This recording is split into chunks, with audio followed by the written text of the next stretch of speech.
apenas do patrimônio líquido. Qual é a diferença de patrimônio e patrimônio líquido? O patrimônio é o quê? É o ativo e o passivo. E o patrimônio líquido é o quê? É lá o meu resultado, a minha situação líquida.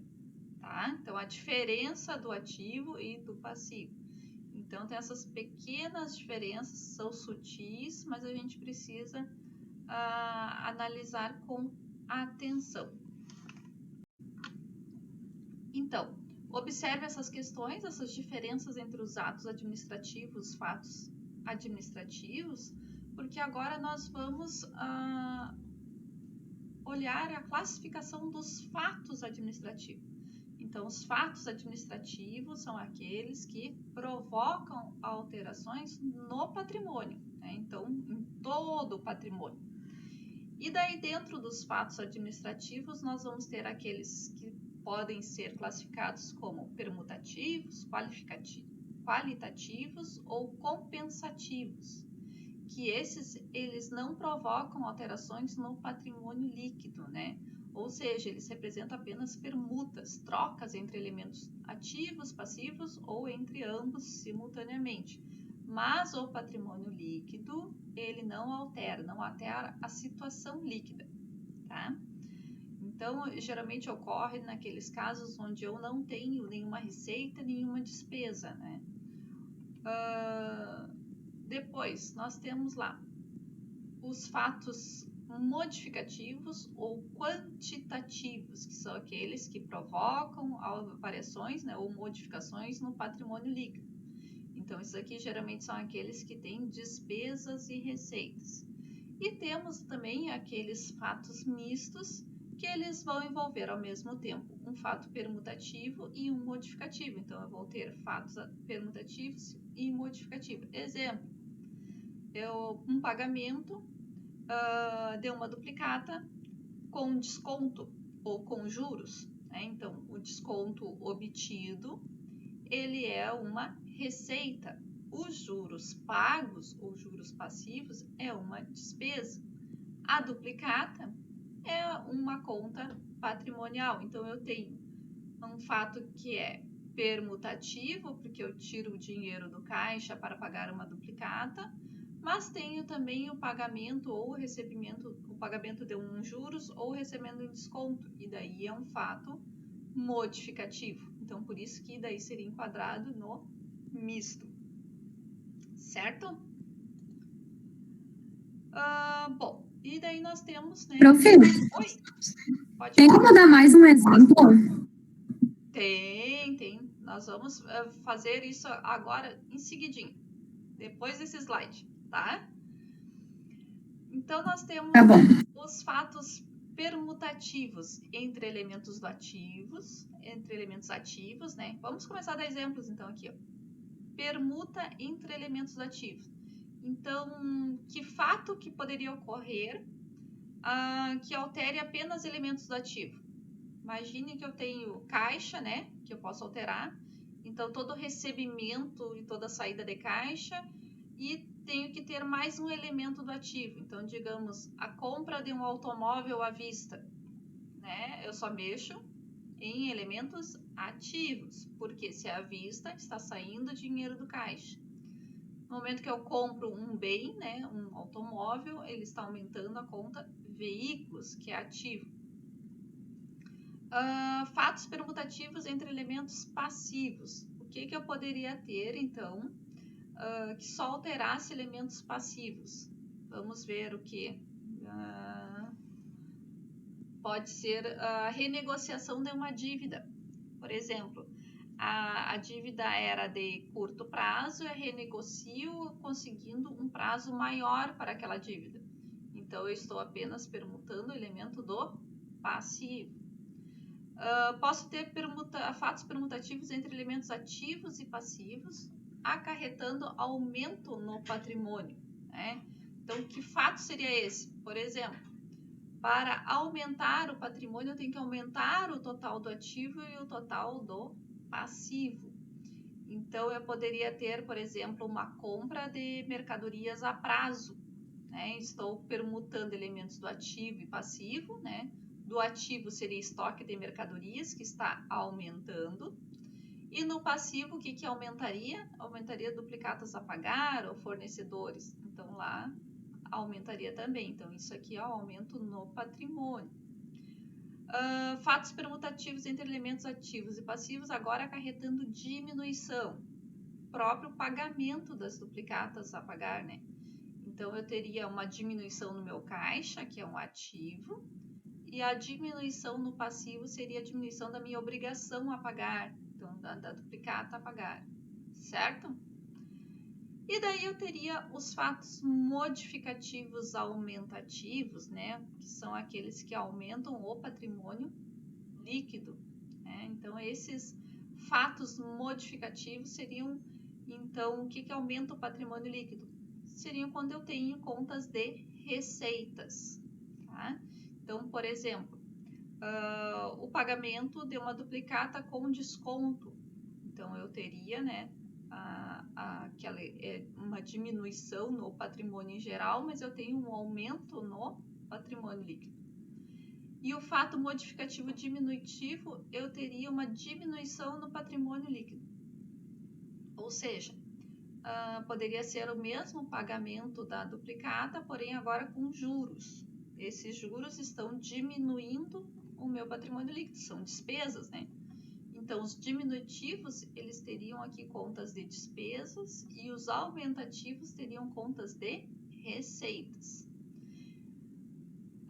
Desculpa, esses exemplos que eu dei foi dos mistos, né? Porque tá utilizando tanto a permuta entre ativos e passivos, quanto as receitas e despesas. Aqui nos puramente modificativos, o que eu teria aqui? Eu teria mais relação de despesas, somente receitas e despesas, né? Então, por exemplo, somente pagamento de juros, sem pagar uma duplicata, seria diminutivo. Ou a venda de mercadorias, né? Venda como uma receita, daí teria só o aumentativo, certo? E daí nós temos então uma questão prática, que agora eu acho que vai ficar mais acessível para vocês. Então, analise os eventos ocorridos em uma empresa, tá? Nós temos aqui 5 eventos e pede para a gente classificar, tá? Então, pagamento de despesa de energia elétrica, o que seria isso?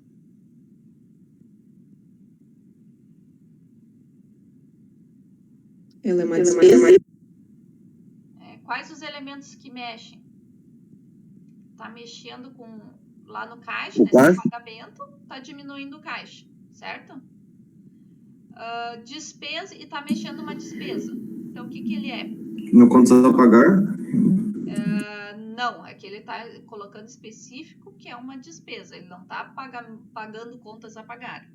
Olha, observe isso. Está pagando a despesa. Quando paga despesa, o que acontece? Ele está mexendo com uma conta de resultado, tá? E uma conta patrimonial. Concordam? Qual seria a conta de resultado que ele está mexendo? A conta despesa de energia elétrica. Qual seria a conta patrimonial que ele está mexendo? Está mexendo na conta caixa, certo?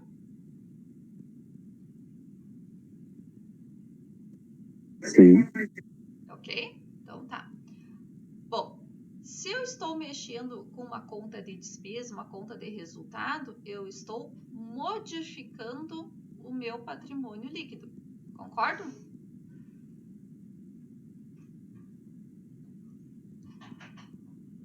Sim ou não?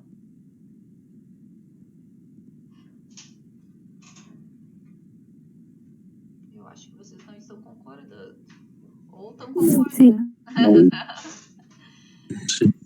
Sim, né? Então, se modifica o meu patrimônio líquido, né? Além de modificar o meu patrimônio, que eu estou pagando, então sai esse dinheiro do caixa, já modifica o patrimônio e modifica o patrimônio líquido, eu tenho que é um fato É um ato ou um fato? Um fato, porque está modificando o meu patrimônio. E além disso, está modificando mais especificamente o meu patrimônio líquido. Então, é um fato modificativo, certo? E como é uma despesa, eu poderia dizer que é um fato modificativo diminutivo. Ok? Estão entendendo onde eu quero chegar? Vamos para o próximo. Vamos ver. Compras de mercadorias à vista. O que acontece com compras de mercadorias à vista? Quais os elementos que eu estou mexendo? O caixa. O caixa. Ok, porque é à vista, né? E mercadorias, qual conta eu tô mexendo? Estoque de mercadorias. Estoque. Mercadorias. Então, o que eu tenho aqui? Eu estou modificando o meu patrimônio?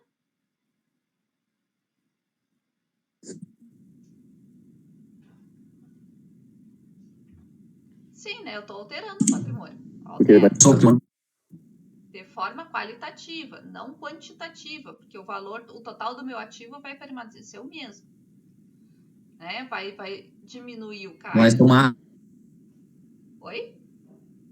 Tá bem ruim a internet, não sei se é a minha, acho que é a minha. Então, as mercadorias elas vão aumentar e o meu caixa vai diminuir, certo?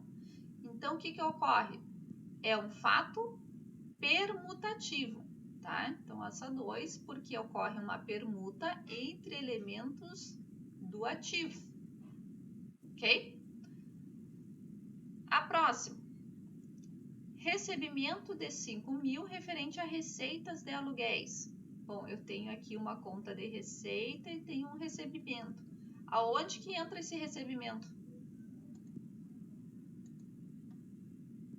Entra No caixa. Isso, no caixa. Né? E está mexendo com uma receita de aluguéis. Então, eu estou modificando o meu patrimônio e modificando o meu patrimônio líquido. Então, é um fato modificativo aumentativo, porque é uma receita, né? Está aumentando o meu patrimônio líquido. Certo? E daí eu teria pagamento de uma Profe, permutativo. Permutativo é quando ele é do mesmo lado, então. Isso. Permutativo, ele não altera a situação líquida, tá? O patrimônio líquido. Então, eu posso ter um permutativo entre contas do ativo, um permutativo entre contas do passivo e um permutativo com contas do ativo e passivo, tá? Se nós voltarmos aqui, ó, olha só, quantos eu posso ter aqui? Tudo isso é permutativo. Então, se eu tiver apenas contas do ativo, permutativo. Apenas contas do passivo, permutativo.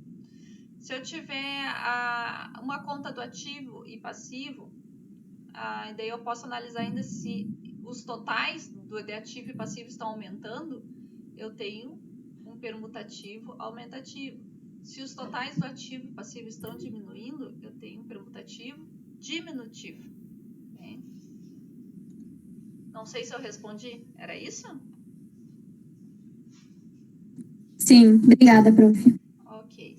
E depois nós temos, né, pagamento de uma duplicata com desconto. E daí eu já tenho aqui, se eu estou pagando uma duplicata com desconto, o que está acontecendo? O pagamento mexe no caixa, né? Duplicatas a pagar está no passivo. E além disso, eu ainda tenho uma receita. Então, esse aqui é um misto, certo? E depois eu tenho apenas a assinatura de contrato para compra de mercadorias. Bom, a simples assinatura de um contrato, ela não está modificando, alterando o meu patrimônio. Então, esse aqui é um ato administrativo e não um fato. Ok? Então, vamos ver mais especificamente aqui. Olha só, pagamento de despesa de energia elétrica, né? Então, nós temos lá a despesa de energia elétrica, altera o patrimônio líquido para menos. Então, sempre que eu tiver despesa, está alterando o patrimônio líquido para menos. O caixa também vai ser alterado para menos, porque está saindo dinheiro do meu caixa. As compras de mercadorias, né? Então, está mexendo no estoque de mercadorias, altera o ativo para mais. E o caixa, por ser à vista, altera o ativo para menos. Então, o que eu tenho aqui?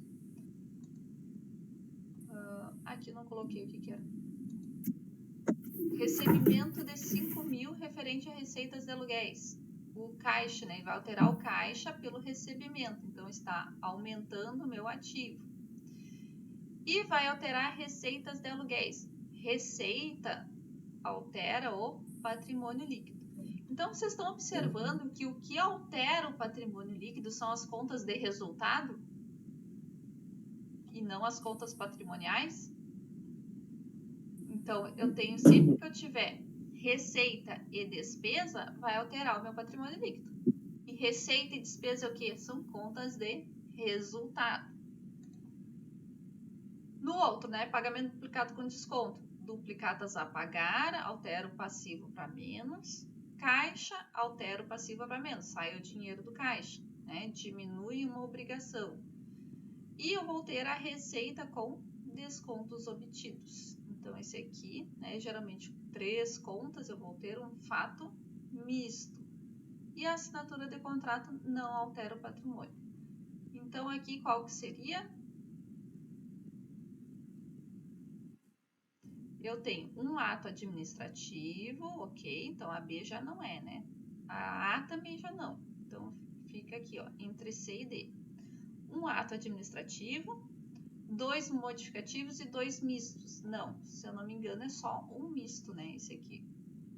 Esse aqui é modificativo, é só um. É a D. É a letra D. Então, um ato administrativo, que é a assinatura do contrato. Um fato permutativo, que seria a compra de mercadorias à vista, né? Que é estoque e caixa. Um fato misto, que seria o pagamento de uma duplicata com desconto. E 2 modificativos, que é o pagamento de despesa e o recebimento de aluguéis. Certo? Conseguiram pegar essa parte? Mais ou menos. Mas aí... é bem tranquilo.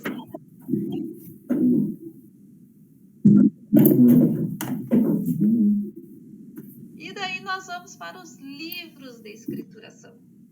Né? Depois dessa parte dos atos e fatos, nós vamos para os nossos livros de escrituração. São muitos os livros utilizados, né? Então, aqui eu falo sempre no diário e no razão, mas nós temos uma variedade de livros de escrituração. Alguns são de escrituração contábil, outros são de escrituração fiscal, outros são auxiliares, né? Mas, geralmente, a classificação é pela utilidade, natureza e finalidade. Então, o que nós temos lá? Quanto à utilidade, nós temos que os livros se classificam em principais, que são diário e razão, e auxiliares, né? Que daí a gente tem como exemplo caixa, duplicatas, contas a receber, contas correntes. Então, todos esses são auxiliares e principais, diário e razão. Quanto à natureza, cronológicos, né? E daí aqui tem uma peculiaridade que todos devem ser cronológicos, né? E sistemáticos, que são aqueles que são específicos de uma conta, tá? Então, a gente pode ter conta corrente, até o livro caixa pode ser um sistemático. Quanto à finalidade, nós temos que eles podem ser obrigatórios, e daí um exemplo, livro diário, livro caixa, ou facultativos. E daí aqui eu tenho exemplo, contas a receber e caixa de novo. Por que eu fiz questão de colocar o caixa no facultativo e no obrigatório? Porque o que vai me dizer se é obrigatório ou não é a legislação. Tá? E nós temos uma legislação fiscal, e daí esses obrigatórios, eles entram tanto na legislação fiscal, quanto na legislação contábil, quanto nas normas contábeis. Daí nós temos lá uma legislação fiscal que vai dizer que para as microempresas o livro caixa é obrigatório, né? Então, se eu considerar microempresas, o livro caixa é obrigatório e não é facultativo. Mas o livro caixa é facultativo para as outras empresas que não são microempresas. Então, aqui vai depender da legislação. Se tiver uma lei que obrigue determinada empresa a apresentar um livro, ele vai ser classificado como obrigatório. Se não tiver essa lei, ele vai ser facultativo. A rigor, o livro diário é obrigatório para todas as empresas, né? E facultativo nós teríamos já contas a receber, certo? Aqui tem uma tabelinha também que pode ajudá-los, né, nesses principais livros aqui. Então, um livro diário. Quanto à sua utilidade? É um livro principal. Natureza? É cronológico. Quanto à finalidade? É obrigatório. O livro razão? É principal quanto à utilidade. Quanto à natureza? Observem que todos aqui devem ser cronológicos, tá? Mas o razão, além de cronológico, ele é sistemático. E quanto à finalidade? Obrigatório. O livro caixa, aqui ele é auxiliar quanto à utilidade, cronológico e sistemático, porque só da conta caixa, né? Então, sempre que eu tiver só de uma conta, é sistemático. O razão também, eu posso imprimir só de uma conta ou de todas as contas, né? Então, por isso que é sistemático também. E ele é facultativo, claro, se eu não considerar a legislação que obriga as microempresas a escriturarem o livro caixa. O que mais? Acho que tem alguém pedindo para entrar. Não, tá ok. Contas correntes. É um livro auxiliar. É cronológico e sistemático e é facultativo. Registro de duplicatas. Auxiliar, cronológico, sistemático e é obrigatório. O Elalur, esse aqui é um livro eletrônico, né? Ele tem esse ezinho na frente porque ele é eletrônico. E o Lalur quer dizer livro de apuração do lucro real, né? Então, ele vai ser obrigatório para quem? Para as empresas que apuram o lucro real. Né? Então, outras empresas que não apuram o lucro real, ele vai ser facultativo, ok? Mas, por curiosidade, para conhecimento, né? Porque o que nos importa realmente são o diário, razão e o caixa, ok? Alguém levantou a mão? Eu, prof. Pode falar. Por que que o livro diário ele não é sistemático? O livro diário, porque ele é assim, ó, o registro dele ele é totalmente cronológico. Então, por exemplo, eu não vou dividir só da conta caixa ou da conta bancos. Eu vou tirar ele por ordem de dia. Então, conforme for ocorrendo os acontecimentos, ele vai sendo registrado. Então, dia 1, tudo que aconteceu no dia 1. Dia 2, tudo que aconteceu no dia 2. E as contas, elas ficam misturadas ali dentro, tá? Elas não estão separadas. Agora, o razão, não. O razão, eu vou ter primeiro ele separado por contas. Então, a primeira conta que vem é a conta caixa. E dentro da conta caixa, aí os registros estão realizados por ordem cronológica. Então, ele tem essas duas coisas. E o diário, não, ele só apresenta corrido os acontecimentos por dia. Entendido? Entendido, obrigada. Dispõe. Vamos lá. O livro diário, não, o livro razão, nós vimos alguma coisa na última aula, né? Eu coloquei aqui esse livro razão para a gente recapitular um pouquinho da última aula. Então, vocês lembram que nós falamos na última aula que o livro razão é um livro importante e que ele dá origem aqui aos razonetes, né? É. Isso. Então, por isso que a gente já falou do livro Razão. Hoje nós vamos falar do quê? Do livro diário. Então, no livro diário, como o próprio nome diz, né, são lançadas com individualização, clareza e indicação do documento comprobatório dia a dia, por escrita direta ou reprodução, todos os acontecimentos que ocorrem na empresa e que provocam modificações no patrimônio, ou sejam, os fatos administrativos. Tá? Observe que aqui ele não está se referindo aos atos, está se referindo aos fatos administrativos. Por ser obrigatório, o diário está sujeito a formalidades legais, extrínsecas e intrínsecas, exigidas para os livros de escrituração em geral. Então, o livro diário ele tem todo um rigor para ser apresentado. Qual seria esse rigor? Essas formalidades.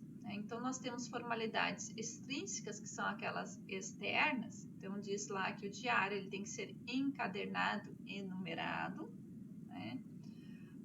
Hoje, não mais necessariamente essa encadernação aqui, porque nós temos hoje já a transmissão do SPED contábil, ou da escrituração contábil, né? Que tu não precisa mais imprimir e encadernar o livro. Mas daí nessa situação, então, que estaria dispensado. Além disso, ele precisa conter termos de abertura e de encerramento. Nesses termos de abertura vai dizer quantas páginas tem o livro diário. Tudo isso aqui para quê? Para evitar aquelas questões de fraudes. Né? Então, se no termo de abertura ele diz a página que inicia, a página que termina, não há como eu incluir mais páginas ou retirar páginas do meu livro. E eles precisam ser autenticados no órgão competente. Então, o mesmo órgão que registra a empresa vai autenticar o livro diário. Hoje é tudo online, né? Depois, intrínsecas, né? Ou seja, quais as formalidades internas? Bom, as formalidades internas diz que a escrituração ela tem que ser completa em idioma e moeda corrente nacionais. Também tem que ser com individualização e clareza por ordem cronológica de dia, mês e ano, sem intervalos em branco, nem entre linhas, rasuras, etc. Né? Também. Tudo para evitar a sonegação. E daí aqui a gente tem estágios de escrituração do livro diário. Observem que muitas dessas coisas está se referindo lá ao processamento manual, né? Porque como que vai rasurar um livro se hoje não é mais feito nenhum processamento manual? Depois foi realizado o processamento mecânico. O que é esse processamento mecânico? Quando começou a utilizar máquinas de datilografia, que mais? Eu acho que é mais por aí mesmo.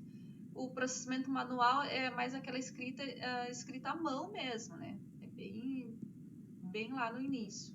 E depois se passou para o processamento eletrônico de dados, que daí entra o quê? Os computadores. Porém, esse processamento eletrônico de dados, ele está se referindo a quê? Ainda a impressão de livros. E hoje, então, nós já temos a escrituração contábil digital, onde não há mais necessidade de imprimir livros. Então, algumas dessas formalidades, elas deixam de ser necessárias.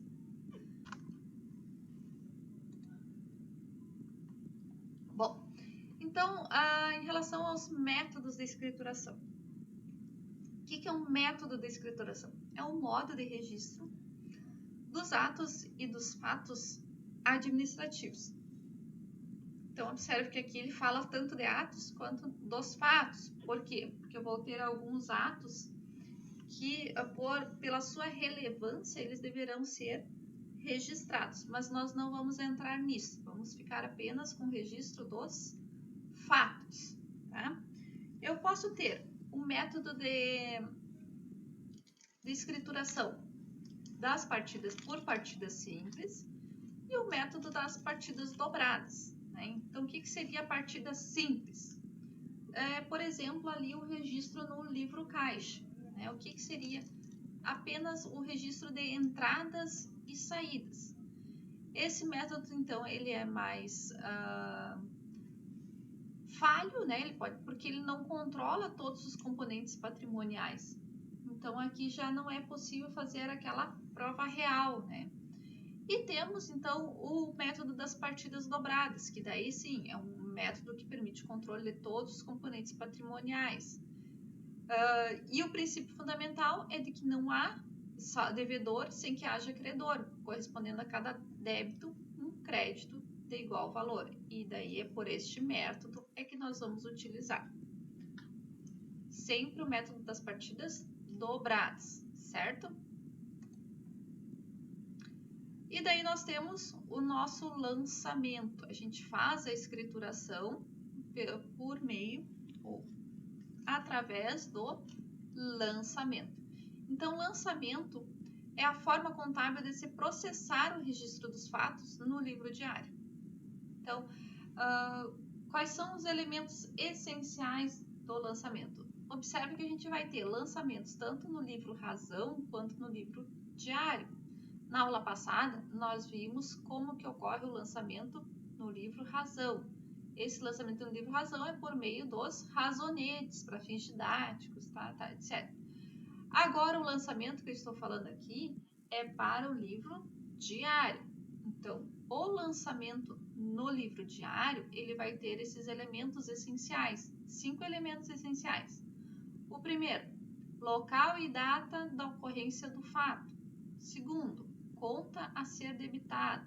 Terceiro, conta a ser creditada. Quarto, histórico. E, por fim, o valor, tá? Então, o local e a data da ocorrência do fato. Então, nem sempre os exercícios vão trazer essa data e local, mas a gente pode considerar sempre, né? O quê? A cidade que nós estamos e a data em que a gente estiver estudando, tá? Para poder fazer o lançamento completo. Geralmente os alunos me perguntam, né? Professora, precisa esses 5 elementos?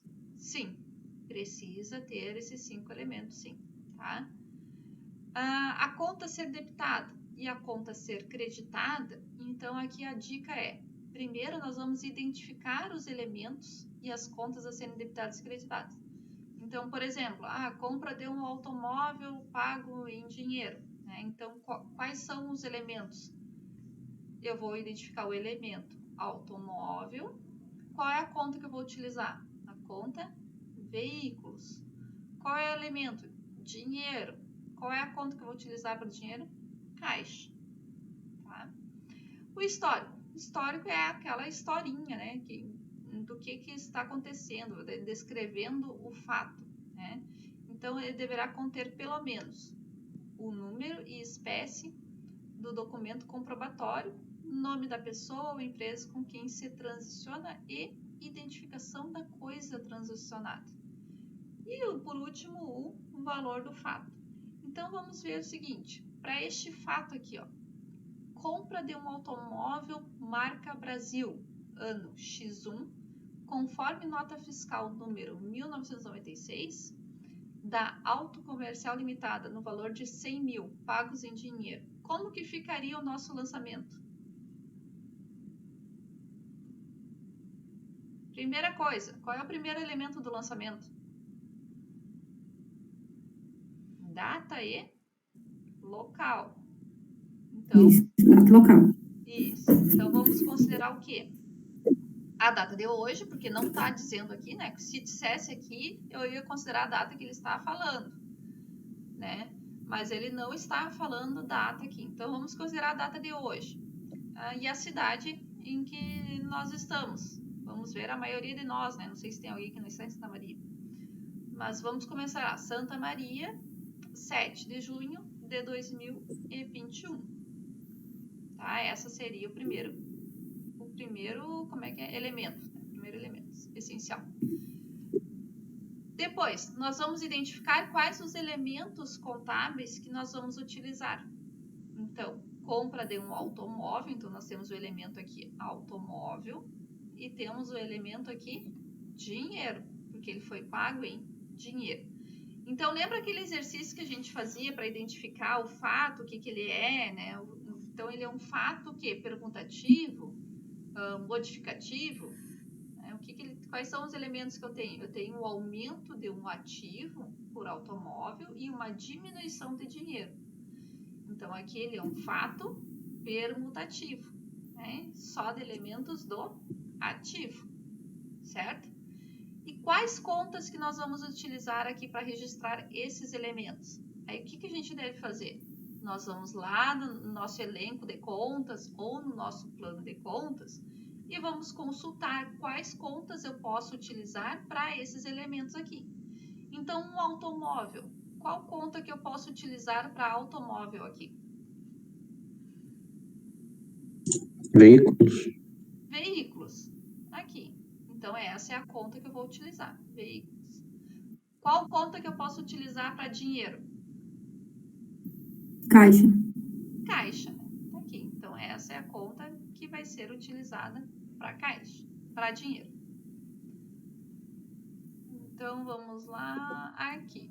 Automóvel, eu vou utilizar a conta veículos. Dinheiro, então, eu vou utilizar a conta caixa. Depois, eu preciso identificar o quê? Eu preciso identificar se essa conta aqui vai ser debitada ou creditada. E assim como caixa, é debitado ou creditado, porque eu identifiquei quais contas. Mas lembrem-se que no lançamento, por partidas dobradas, eu preciso identificar débitos e créditos, certo? Então, qual conta vai ser debitada, qual conta vai ser creditada? Aí eu tenho uma outra dica para passar para vocês. Olha só, hoje eu estou só nas dicas. Tô bem hoje, né? Quais são as dicas? Bom, eu posso identificar pela aplicação, por esse método aqui de aplicação de recursos e origem de recursos, que é o seguinte: a aplicação de recursos eu vou debitar, a origem de recursos eu vou creditar. Qual dessas contas aqui é a aplicação de recursos? Veículo. Veículo, né? Eu estou comprando o veículo. Estou aplicando recurso. Então, eu vou debitar. Origem de recursos. O recurso está saindo de onde? Caixa. Do caixa. Do caixa. Então, a origem de recursos eu credito. Ó, Crédito. tá aqui no crédito. Ou então, nós podemos utilizar esse outro método que nós vimos na aula passada, né? Que, para elementos patrimoniais, toda vez que aumentar o ativo, eu vou debitar. Então, aqui, o caixa está aumentando ou está diminuindo? Diminuindo. Diminuindo. Toda vez que diminuir um ativo... eu falei inverso, só para ver a reação de vocês. Toda vez que diminuir... É que a gente tem na cabeça aquele troço do inverso ali, sabe? Isso. Vai ter que ficar pensando. Tem que ficar bem atento. Então, para diminuir o ativo, eu vou creditar. Então, o caixa está diminuindo. Então, eu vou creditar. Veículos está aumentando, porque eu estou comprando. Né? Então, aumento do ativo e é conta do ativo. Então, vou debitar. Então, tanto por um método quanto pelo outro, ele vai dar certo. Vocês podem escolher a forma que vocês vão usar, qual é a lógica que vocês vão utilizar. Barbada, né? Então, vamos lá. O fato. Compra de um automóvel, marca Brasil, ano X1, conforme a nota fiscal número 1996 da Auto Comercial Limitada, no valor de 100 mil pagos em dinheiro. Primeiro elemento, data, né? Santa Maria, 7 de junho de 2021. Né? Ou pode ser só 7 de junho de 2021.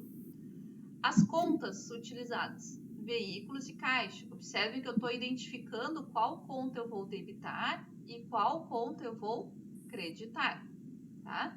Então, débito de veículos, crédito de caixa. Algumas pessoas costumam identificar a conta crédito com um A na frente, tá? tá? Eu prefiro deixar assim bem claro, né? Um D de débito e um C de crédito. Acho que fica mais claro assim. Mas também aceito se vocês colocarem só o A na frente da conta a crédito. Mas tem que ter uma diferenciação. Qual é a débito e qual é a crédito. Além disso, eu costumo também escriturar os valores aqui, ó. Quando é a débito, mais para esquerda, e quando é a crédito, mais para direita, né? Por que isso? Porque assim eu posso confirmar se o total dos débitos é igual ao total dos créditos. Então, aqui eu já faço aquela conferência, né? Embora aqui, como é o mesmo valor, eu poderia citar apenas uma vez esse valor. Mas eu já gosto de ir me preparando para os lançamentos mais complexos, né? Então, aqui eu posso simplesmente somar o total dos débitos e o total dos créditos e verificar se está ok. Depois nós temos o histórico, né? Então, o que aconteceu? Esse fato aqui em forma de histórico, né? Então, compra à vista de um automóvel. Então, eu tenho que dizer qual é o fato. É uma compra. De que forma? Foi à vista. Do que? De um automóvel. E daí eu explico a marca, né? E o modelo. Conforme o documento que deu origem a este fato, né? E de quem eu comprei. Então, o documento que deu origem e quem emitiu esse documento na autoelétrica comercial. Sim, alguém tem dúvidas?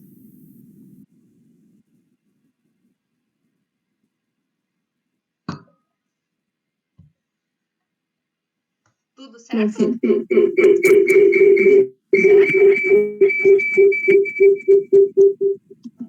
Esses lançamentos são diários. Diários. Cada dia eu vou ter um ou mais lançamentos, né? Mas a ordem dele é por dia. Mas eu posso ter diversos lançamentos do dia 7. Depois diversos lançamentos do dia 8. Certo? Não é um só por dia. Mas ele é diário porque a ordem dele é cronológica. Ok? Bom, vamos seguindo então. Aí eu tenho as fórmulas de lançamentos, né? Daí aqui que eu preparei já vocês, né? Então observe que num lançamento assim simples, não haveria tanta necessidade dessa especificação. Mas a gente vai ver que nós temos lançamentos mais complexos, né? Então, sempre lembrando que o total dos débitos no lançamento, eles precisam ser igual ao total dos créditos. E daí eu vou dizer que os lançamentos podem ser de 4 fórmulas. Ou seja, de primeira fórmula, lançamento de primeira fórmula, eu vou ter uma conta a débito e uma conta a crédito. Os lançamentos de segunda fórmula, eu vou ter uma conta a débito e várias contas a crédito.